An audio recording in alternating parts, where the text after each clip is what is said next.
If you know me, you know that I love nothing more than chasing down a rare bird.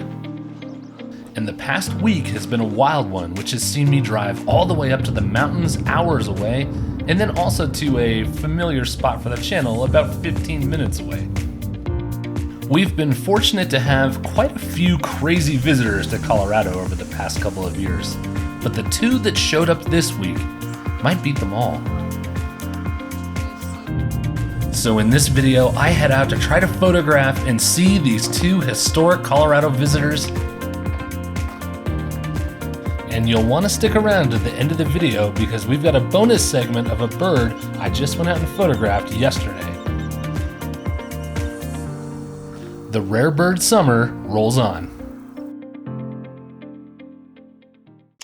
All right, well, hey, you join me here in my little studio at home. It is my birthday today, so I'm off work, and I had grand plans of going on a rare Colorado bird chase today. I've got a bit of a problem. I discovered a nail in one of my tires on my car, and of course it's in the sidewall.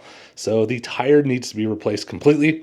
So let's go get the tire fixed first, then we'll get on our way. Oh, there she is. Brand new tire, so now let's get after it.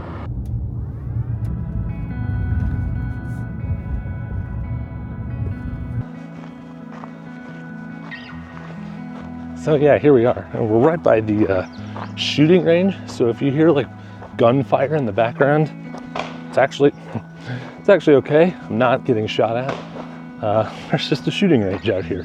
So yeah, nothing to be alarmed about. At least I hope not. Jeez. As I walked the trail towards the location where the bird had been seen earlier in the day, I guess maybe now would be a good time to let you know what I was actually after here. Well, actually, how about some hints first? Hint number one, here is the bird's range map, which you can see Colorado is pretty far out. For hint number two, I will tell you that if this record gets confirmed, which I think it will be the fourth ever for Colorado, just like the Anhinga last month up in Boulder. And for the final hint, and probably a giveaway here, the bird that I'm after today is very closely related to this guy.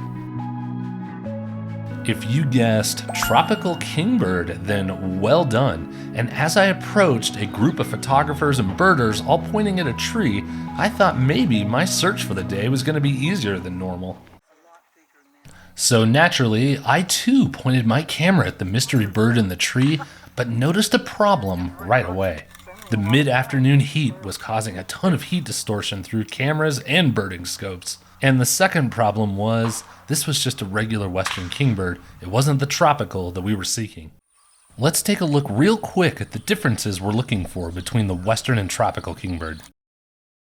The first thing you'll notice is the yellow on the breast. For the tropical kingbird, the yellow goes all the way up almost to the bird's neck, where on the western, the yellow only goes up about halfway and is mixed with more gray. The tropical kingbirds also have a much larger and thicker bill than the westerns. And the last easy tell on the tropical is a more forked tail, where on the western, their tails are more just straight back.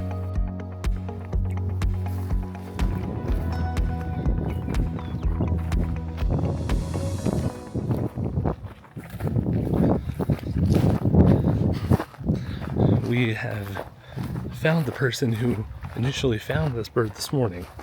So he is here helping us out again now this afternoon. So haven't found it yet, but stay tuned.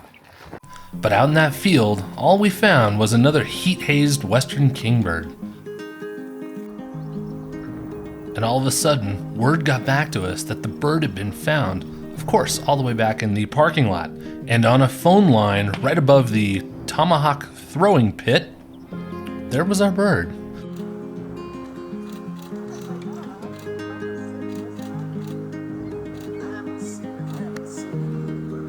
Eventually, a few western kingbirds joined the tropical up on the phone line, and they appeared to be as fascinated with it as we were. And I was able to get this sequence of the kingbird flying and capturing a bug and bringing it back down to the phone line, despite the bad shooting conditions and horrible light.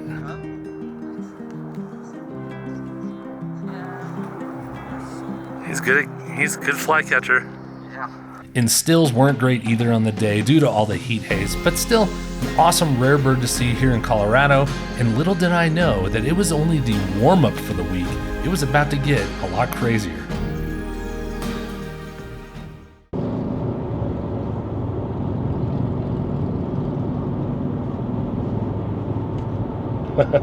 Oh, you know what we're doing.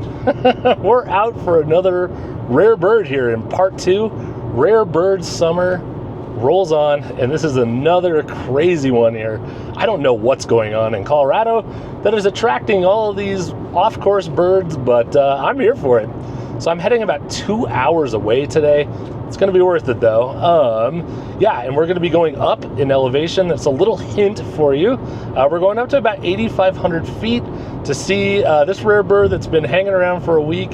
And again, I can't explain why it's ended up here of all places, but it should be pretty cool if we can track it down. So let's get up there and keep this awesome summer going. Of all the rare bird stakeouts I've been to over the years, it's hard to think of one in an area prettier than this. I never take for granted where I live. I'm very lucky. As I got into Estes and drove past the local elk, I then made my way to the street where the bird was, and as I drove by, I saw lenses and binoculars pointed at a tree. So I parked and got right to it, because I knew the bird could fly away at any time.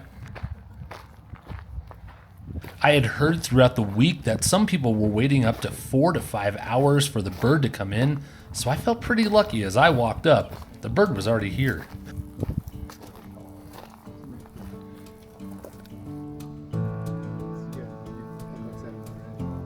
Nestled away in an apple tree was our rare visitor, the Yellow Grosbeak.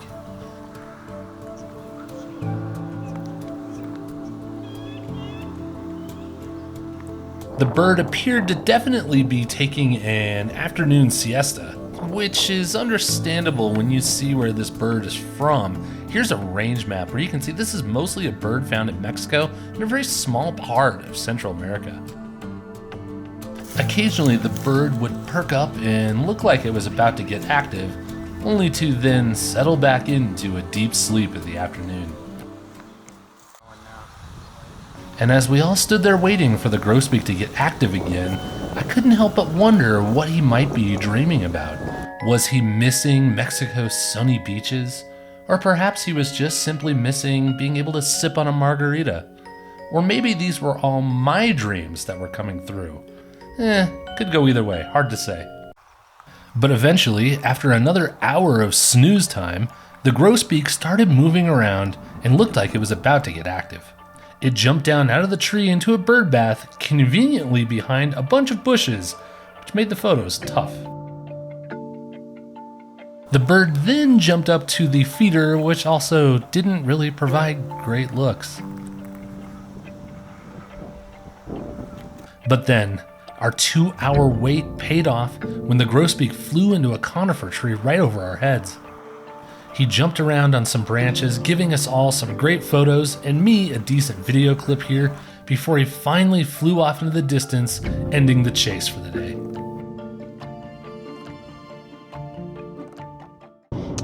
All right, good morning, campers. We are off on another day of rare bird summer camp. It is about 6:30 in the morning on a Saturday. Got to get out before the heat gets too bad. And I am heading out to Chatfield Reservoir, or thereabouts. And yeah, you'll see I've got the bike in the back. I'm going to park, and then we've got about a 1.5 mile ride to where our special birds are. And I will tell you what they are, not going to be a secret this time. They are a nesting pair of red-headed woodpeckers. Definitely rare for this area, I would say. The only other times I've seen them in Colorado have been further south. And east. So, when I heard there was a nesting pair out here, thought, yeah, gotta go see it, and we'll see if we can sneak it into the end of this video as a little bonus segment. So if you're seeing this, then, you know, this is a successful outing and it worked. But anyways, let's get out there, get on the bike, get to the spot. And the range map for this woodpecker shows that it's actually a pretty common bird in the central and eastern half of the United States, but you can see Colorado is about as far west as they go. And my own personal sightings of this bird in Colorado have been in the southeastern part of the state. If I could find this pair today, it would easily be the furthest north I've ever seen them in Colorado. As I hit the trail, I was reminded of one of my biggest fears. Yeah. And as I rode along to my side trail exit, I then got another wildlife warning. It's funny how I'm like, rattlesnakes, ugh. Bears, I'm like, oh, that's cool. Hopefully.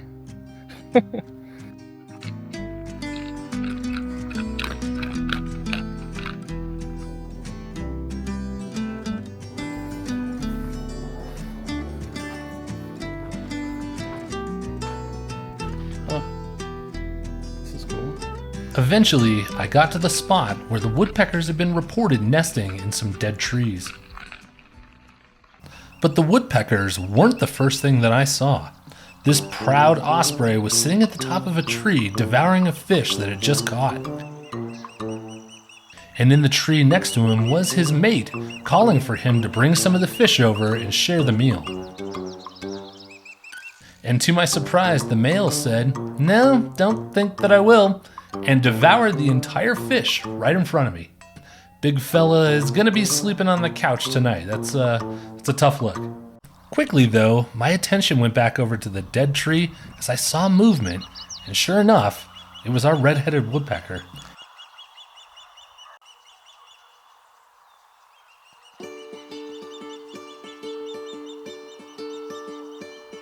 And it didn't take me long to find the second woodpecker, who was also sitting on a great branch.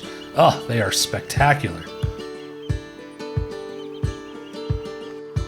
One of the woodpeckers launched off the branch, and I saw it successfully catch a bug. And as it flew back by me, I just held the trigger down on my camera and hoped I made some good shots.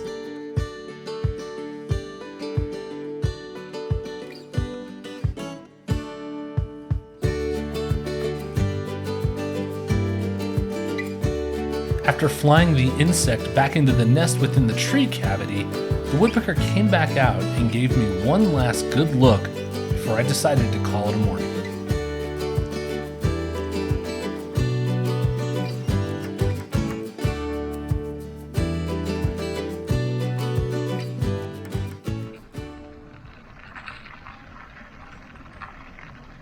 All right, well, that was the red-headed woodpeckers right where I thought they would be. And yeah, really cool to see them. That pair there flying in and out of the nest cavity. Hopefully my video captured some of that. And then yeah, hanging out on those dead trees like right in the area. And I was getting barraged by road hornets, like hornets of some kind that were on the trail. They kept landing on me and my camera, and I was shooing away, and then they started attacking me. I didn't get stung, but got a little sketchy there for a minute. But I hope you enjoyed the video from the past about week and a half of all of the rare birds that have been around here in Colorado this summer. It's been awesome, and I hope it keeps going. But yeah, I think that's going to end the video here. Thank you so much for watching, and as always, see you in the next one. Bye-bye.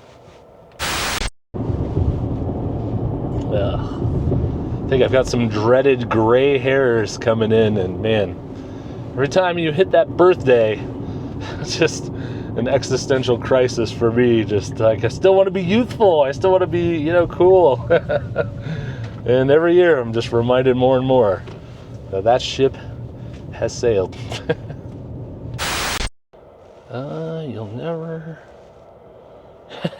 It's always some unexpected things here at the Waterton Canyon. Just taking my donkeys for a walk, you know? Why not?